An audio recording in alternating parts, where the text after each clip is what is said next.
Alright guys, here we go. Super low budget today. If you didn't see my previous video, I'm in the process of moving house. I don't have my regular guitar rig, but I do want to make the most of everything. So please give me a couple of weeks leniency with the dull background, the lack of lighting, but I hope to make up for that with some really awesome content. So diving right into it, what I want to do today is talk about chord scales, or at least allude into chord scales and how we can use horizontal scales and interval patterns to come up with some really awesome ideas when improvising and make sequencing and connecting certain motifs relatively easily.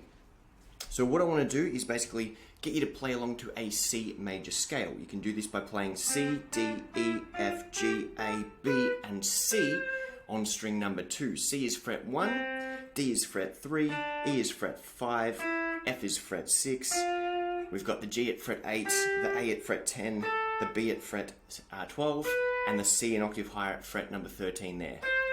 Now if you're not familiar with that, pause the video for a couple of minutes and just run up and down this scale here and get ultra familiar with where everything is. Now one of my biggest secrets when improvising and unlocking the fretboard is this idea of chord scales. And if I take that same C major scale and I play it along string number 5, that is playing a scale horizontally across a fretboard. Now if I harmonize that in thirds, all of a sudden we get a much nicer, I'm not going to say more melodic sound because we're definitely playing a harmony, but it fills things out. And if we harmonize it completely,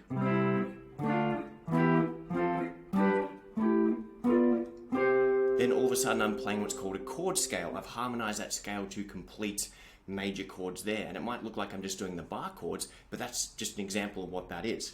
Now why this is important and how you can use it in your soloing is you can build these chord scales and interval patterns on top of the basic major minor key formula.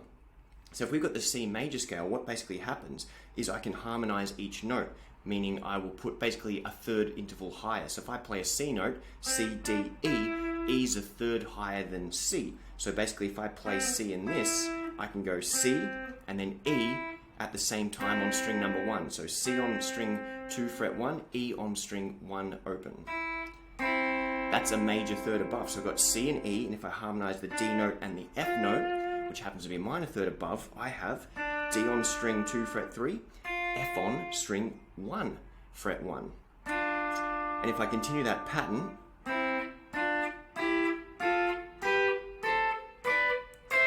basically I get my third dyads. I'm harmonizing that scale in thirds essentially. And here's the important part here, is realizing how it relates to a major scale key. In any major scale key, C major for example, chords 1, 4, and 5, the C major, the F major, and the G major are major chords. The minor chords fall on the second note, the third note, and the 6th note, which happen to be the D minor, E minor, and A minor. Then we've got a diminished chord on the 7th degree, and a major chord, again, an octave higher. So if we know our major scale along any of the key, or on any of the strings, C, D, E, F, G, A, B, C, I simply make a major dyad shape on the root note, the 4th note, and the 5th note, and a minor dyad shape, which is played on the D, the 2nd, the 3rd, and the 6th. And I can just move these two shapes up and down the scale, and it's always going to give me a nice harmonized sound.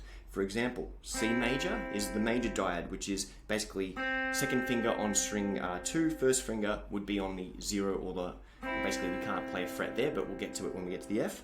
We've got the minor shape on the D, which is kind of like an inverted power chord, third finger on string 2 fret 3, first finger on string 1 fret 1. Now E is also a minor, so I move that same shape up 2 frets, then I go to the F1, so I'm going to have string 6, fret 6 and fret 5. For the F, move it up 2 frets for the G dyad, back to the minor dyad on A. Now yes, the 7th degree is a diminished chord, but because we've only got 2 notes there, it's not doing the full diminished, it's just doing a minor dyad once again. We've got C an octave higher. So I can just run through the chord scale, or run through the scale in dyads.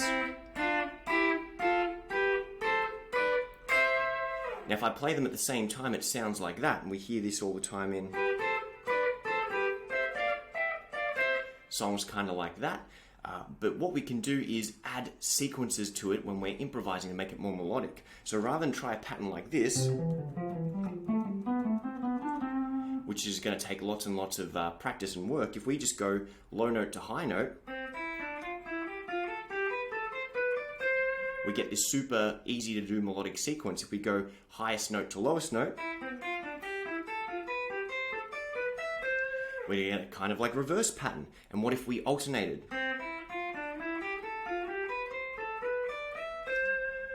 And we can always do it backwards.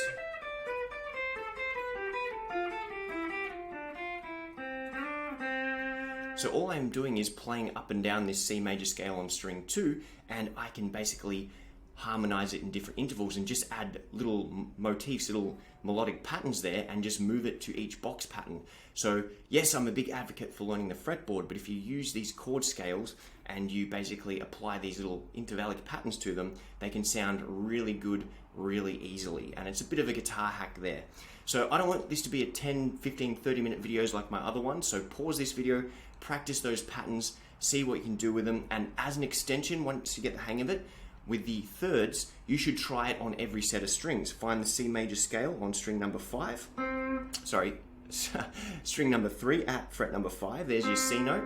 And then basically play the scale from there and then work out the thirds pattern. Now they're always going to follow the major minor sequence. Major, minor, minor, major, major, minor, diminished, played as a minor dyad, and then the major on top. However, depending on which string set, the patterns you use may change slightly. Once you get the hang of the key of C, move to the key of G and go around the circle of fifths. Now, most importantly, the biggest takeaway here is it works with every interval. And there might be a slightly different pattern because we're not always necessarily working in thirds. But for example, just to prompt some thought, if you do fourths, I've got C and I've got F. So it's almost directly above. I've got C and F. I've got D and G. I've got E and A. Now we've got an F and a B. So that's our tritone point there. Then I've got the G and C, I've got the A and D, I've got the B and E, and we're an octave higher. So that one is really handy, especially if you're more into jazz and fusion, because the fourth is always directly above, with the exception of the fourth scale degree where the tritone is. So I can, whoops, get these kind of really jazzy sounding, modern jazz sounding lines that use the fourth. Now that's super easy to do and hopefully not too hard to comprehend, but it's one of my little improvisational hacks which I find is really, really powerful. Now if you like this one, guys, please like and subscribe. I am hoping to do some more content and hopefully get back in a nice looking studio very, very soon. But in the meantime, that's a great little trick for you to use. And stay subscribed because I would love to do a much longer video for you where I go through every single interval pattern. But I know a lot of you guys have short attention spans and need straight to the point lessons. If that was more straight to the point, you like more great content like this, leave a comment below and I'll make more short videos or long videos. You tell me what you want and we'll go from there. Anyway guys, peace out. Thank you very much.